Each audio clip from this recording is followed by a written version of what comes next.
Lippett in the office, and I think you'd better hurry up. Tommy Dillon, who had joined the choir, came singing up the steps and down the corridor, his chant growing louder as he approached room F.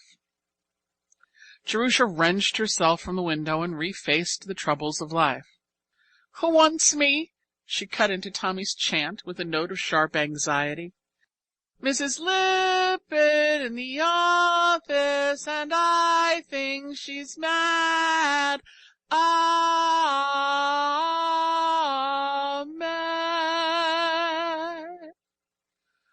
Tommy piously intoned, but his accent was not entirely malicious.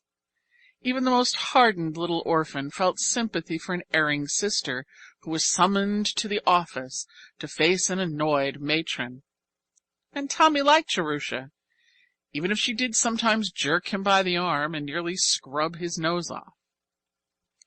Jerusha went without comment, but with 2 parallel lines on her brow. What could have gone wrong, she wondered. Were the sandwiches not thin enough? Were there shells in the nut cakes? Had a lady visitor seen the hole in Susie Hawthorne's stocking? Had, oh horrors, one of the cherubic little babes in her own room F sassed a trustee? The long lower hall had not been lighted, and as she came downstairs, a last trustee stood, on the point of departure, in the open door that led to the porte cochere. Jerusha caught only a fleet impression of the man, and the impression consisted entirely of tallness. He was waving his arm towards an automobile waiting in the curved drive. As it sprang into motion and approached, head-on for an instant, the glaring headlights threw his shadow sharply against the wall inside.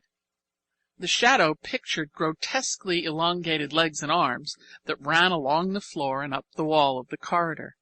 It looked, for all the world, like a huge, wavering daddy-long-legs. Jerusha's anxious frown gave place to quick laughter. She was by nature a sunny soul, and had always snatched the tiny excuse to be amused. If one could derive any sort of entertainment out of the oppressive fact of a trustee, it was something unexpected to the good. She advanced to the office quite cheered by the tiny episode, and presented a smiling face to Mrs. Lippett. To her surprise, the matron was also, if not exactly smiling, at least appreciably affable. She wore an expression almost as pleasant as the one she donned for visitors. "Sit down, Jerusha. I have something to say to you." Jerusha dropped into the nearest chair and waited with a touch of breathlessness. An automobile flashed past the window. Mrs. Lippett glanced after it. "Did you notice the gentleman who has just gone?" "I saw his back." "He is one of our most affluential trustees, and has given large sums of money towards the asylum's support. I'm not at liberty to mention his name. He expressly stipulated that he was to remain unknown." Jerusha's eyes widened slightly.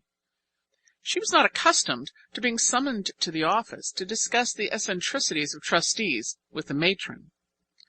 "This gentleman has taken an interest in several of our boys. You remember Charles Benton and Henry Fries? They were both sent through college by this trustee, and both have repaid with hard work and success the money that was so generously expended. Other payment the gentleman does not wish. Heretofore his philanthropies have been directed solely towards the boys. I have never been able to interest him in the slightest degree in any of the girls in the institution, no matter how deserving. He does not, I may tell you, care for girls." "No, ma'am," Jerusha murmured, since some reply seemed to be expected at this point. "Today, at the regular meeting, the question of your future was brought up."